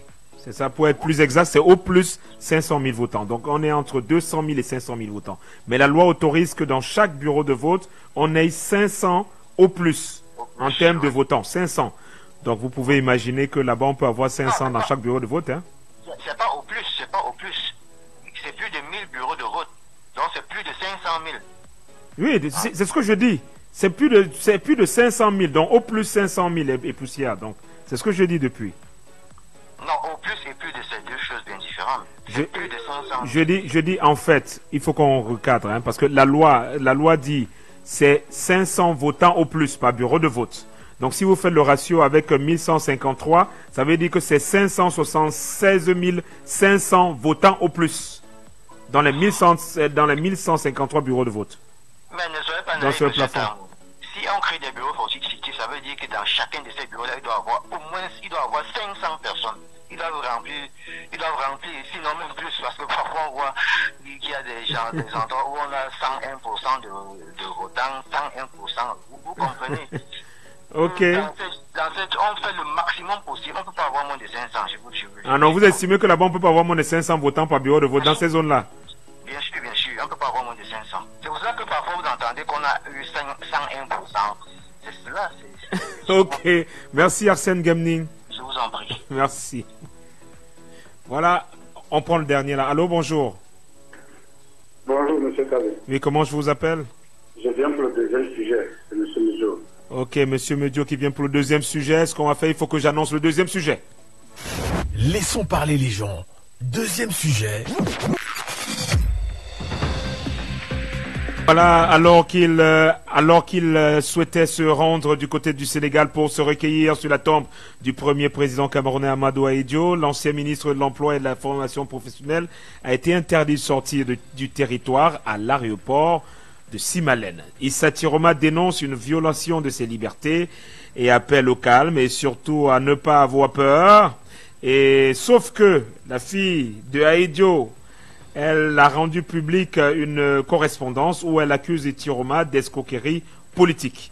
Et à cet effet, on vous demande donc, est-ce qu'on est face à une manœuvre qui s'impose actuellement ou alors c'est juste l'administration, on est face à une question sur le plan administratif, des procédures. Interdiction de sortie du territoire pour Issa Tiroma, respect des procédures administratives ou tentative de fragilisation d'un candidat de l'opposition. C'est ça le sujet. Laissons parler les gens, libérons la parole.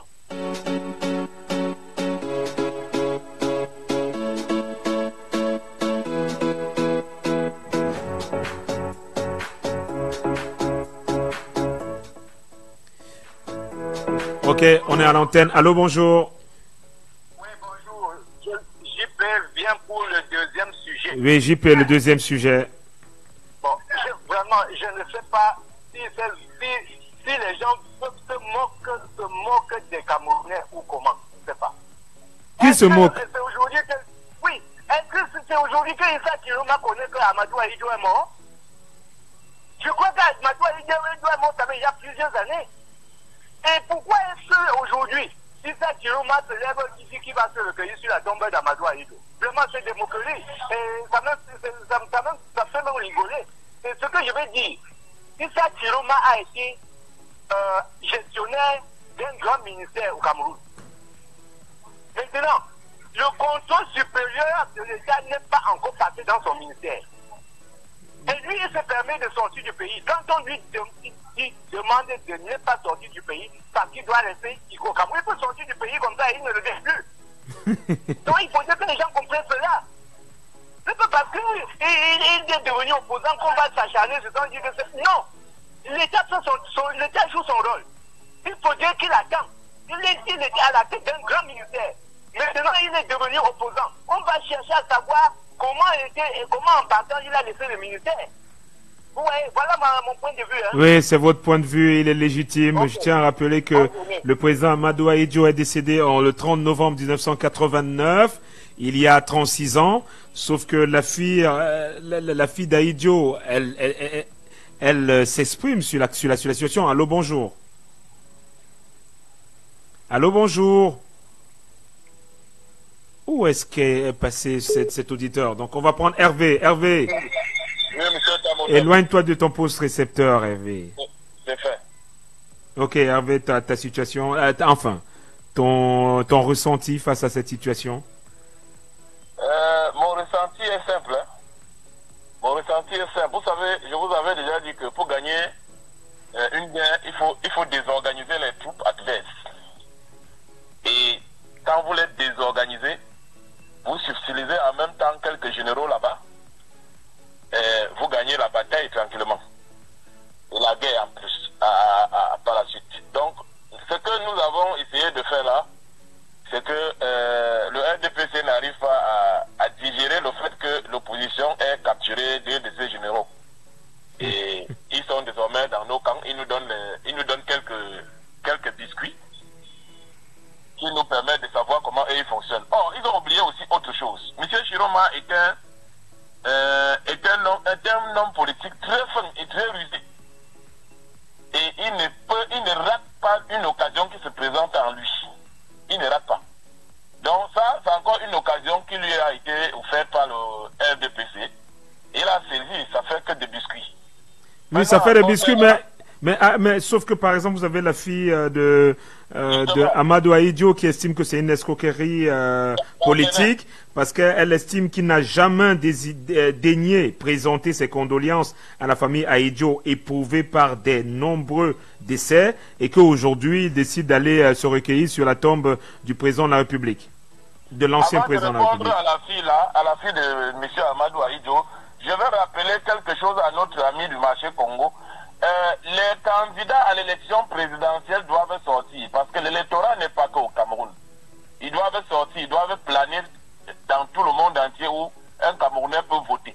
Mais est-ce que ce n'est pas légitime, étant ancien ministre, le fait que pour le moment on n'a pas encore on n'a pas encore réalisé un audit au sein de son ministère, de prendre des précautions sur le plan administratif?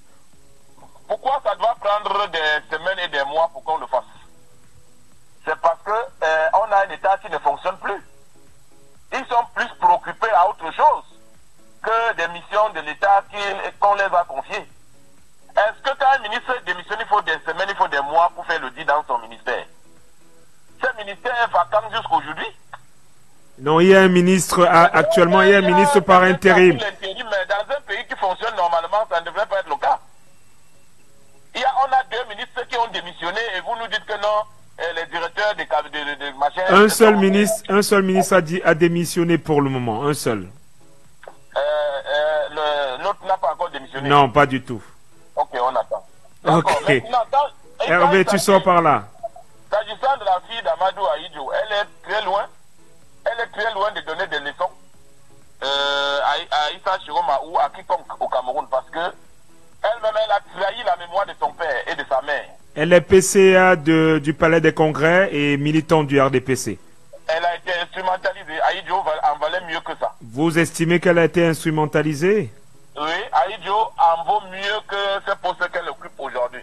Ok. Elle ne peut pas trahir la mémoire de son père de cette façon-là et penser venir donner les leçons aux autres.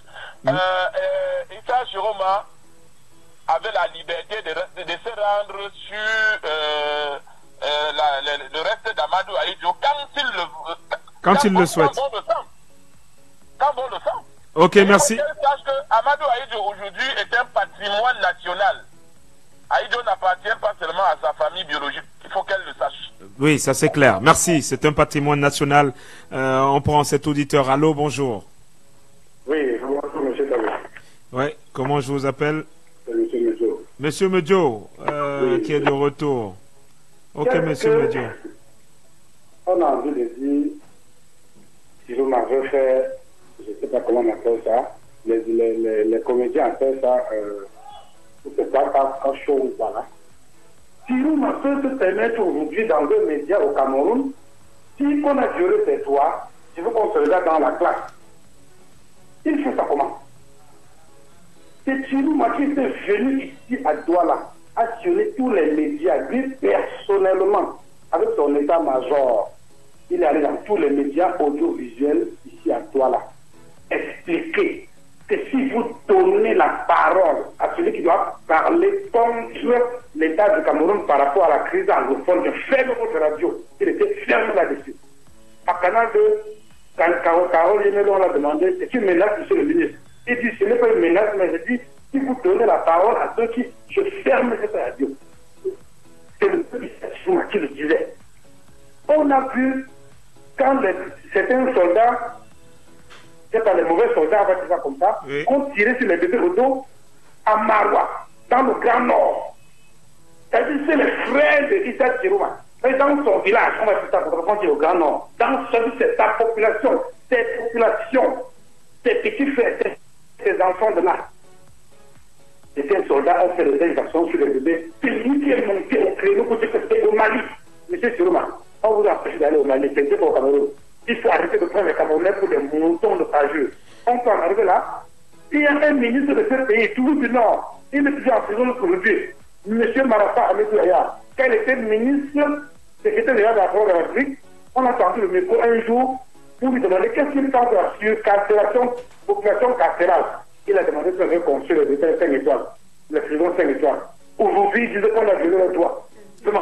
Medjo, merci. Merci, on t'a compris, Medjo. Merci. Merci pour ta participation. Patrick Kwangeng. Oui, salut à toi, mon très cher frère d'amour. De Stuttgart. Patrick, on est face à une situation où l'ancien ministre de l'Emploi et de la Formation professionnelle, Issa Chiroma, a été empêché de rallier, a été empêché de sortir du Cameroun. Quelle est l'analyse que tu fais? Alors, je commence déjà par la position affichée de manière officielle par M. Chiroma à l'endroit du peuple camerounais. Sa position de ministre démissionnaire et surtout de nouvel opposant dans le Front populaire du changement. Si M. Chiroma veut être cohérent, sincère vis-à-vis du peuple camerounais, le peuple du changement bien entendu, il faudrait que M. Chiroma quand même brille par une certaine cohérence. J'explique pourquoi je parle de cohérence. Oui. Parce que cette affaire m'a beaucoup intrigué. Vois-tu mon cher frère Tamo, moi qui connais mon pays, qui connaît les profondeurs dangereuses du système qui gouverne le Cameroun. M. Chiroma connaît ce système 100 fois mieux que moi, surtout dans sa dangerosité. Moi, je me pose la question de savoir, M. Chiroma ayant fait une sortie pareille, s'étant détaché du bloc actuel qui gouverne pour affronter ce bloc-là avec des partis, avec du moins quelques partis, rares partis d'opposition sincère, à la tête desquels l'APC et tout le reste. Mais alors, est-ce qu'il croit véritablement à l'heure actuelle, vu tous les signaux qui sont quasiment au orange foncé pour le RDPC qui est dans la peur et la tourmente, peut sortir du pays comme ça. Et surtout, pour quel motif, mon cher frère? Allez rendre visite, se recueillir. Se recueillir à la tombe. Voilà. Se recueillir à la tombe de qui? De celui qui est jusqu'aujourd'hui encore même spirituellement l'opposant farouche de M. Biya. Est-ce que vous réalisez le paradoxe? Et là, j'ai un problème. Est-ce qu'il croit qu'avec un tel motif, les turéféraires, tous ces caïds-là de la mafia en haut vont laisser passer? Il pourrait même penser qu'il va là-bas au Sénégal pour commencer déjà à préparer avec certaines milices et les groupes rebelles un putsch. Tout est, mais bien sûr, je vais dire c'est légitime actuellement. Mais oui, bien sûr. Non, bien sûr, bien sûr. Voilà. C'est légitime, bien sûr. Oui. Voilà. Donc je me suis dit, mais attends, quelle est cette... Je veux dire, pour moi, sincèrement, mon cher frère, ça frôle même l'amateurisme. Il s'attendait à quoi? Vous croyez que moi, je me lève comme ça, ex-ministre, maintenant je suis dans l'opposition et je suis réellement dans l'opposition? Mais quand on vous suit, on laisse, ça laisse voir qu'il y a aussi une volonté de créer un buzz autour, parce que certainement, il savait qu'il allait être empêché de sortir, et il faut... C'est possible, ça? Moi, M.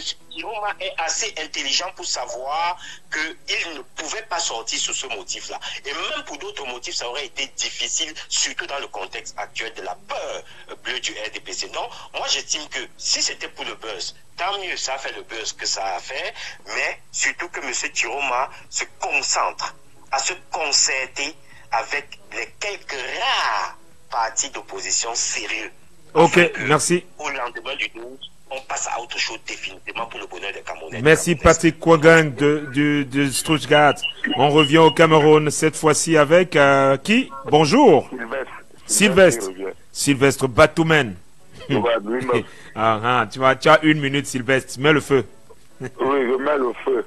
Mais je dis, ce que la thématique que tu viens de mettre là, je ne sais pas pourquoi il y a un problème. Quand lui partait à l'aéroport, il nous avait dit, de toute façon, on la lève dans l'avion. Maintenant, il prend les prétextes qu'il partait se recueillir sur la tombe de l'ancien président. Il voulait prendre la fuite? Oui. Non. Je ne peux pas, regarde, je ne peux pas certifier. Le renseignement, c'est ce pourquoi on l'a enlevé dans l'avion. Oui. Oui, parce qu'en partant, il n'avait pas fait un communiqué qu'il va aller au Sénégal pour aller se recueillir sur la tombe. C'est quand on l'a dit, monsieur, pour rentrer, ben, il a dit, bon, ça me fait un bon coup. Allez, tac, il a sorti ça. Maintenant, nous aussi, comme nous sommes tous les récupérateurs, chacun va venir faire la science, tu vois, et tout. Voilà, de là, nous sommes maintenant. Ok, là, Sylvestre. maintenant, tu vois, il gagne un peu les Camerounais, on parle de lui, non? Voilà. Il nous avait dit. Merci, alors, Sylvestre, pour ta participation. Le docteur Fauchivé. Oui, monsieur Kitano. Oui. Je reviens. 1 minute pour nous dire, oui, allez-y. Oui, pour dire rapidement que le premier sujet a montré effectivement que tous nos amis, les auditeurs sont tombés dans le coup. Personne n'a pu dire que Joshua travaille pour le RDPC. Salut Hervé, c'était ça que je voulais te faire comprendre. Tu es tombé dans le trou. Le second sujet est simple. Mon prédécesseur vient de le dire.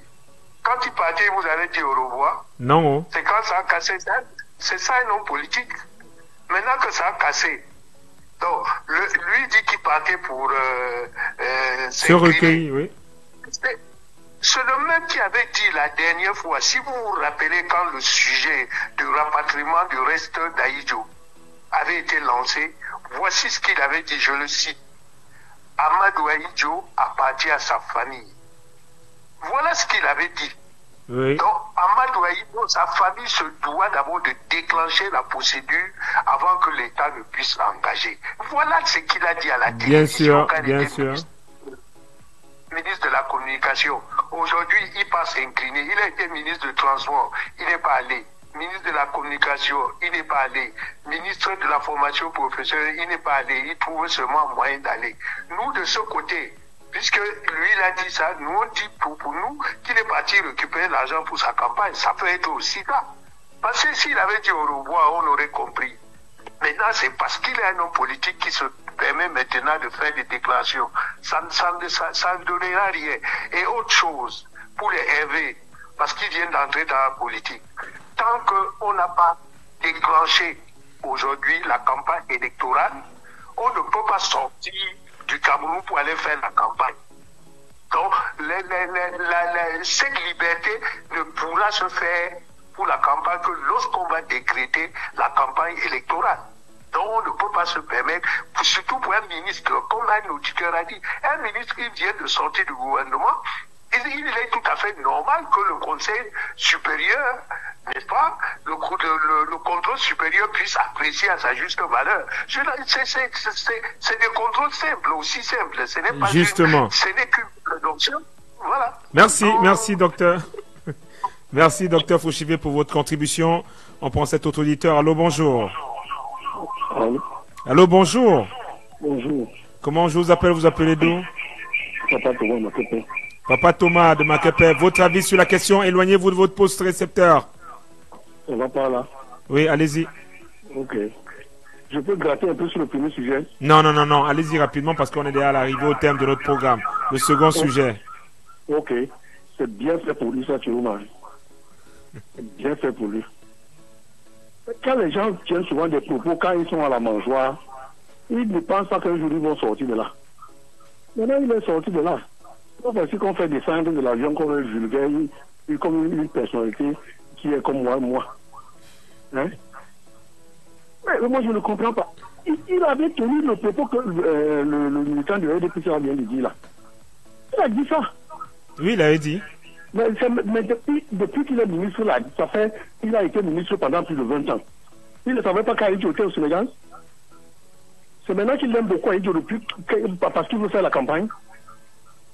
Si c'était moi la fille d'Aïdjo, je devais le porter plainte. Ok, merci. Merci pour votre contribution. On prend cet autre auditeur. Ah, il est parti. On va prendre de ce côté. Il est là. Allô, bonjour.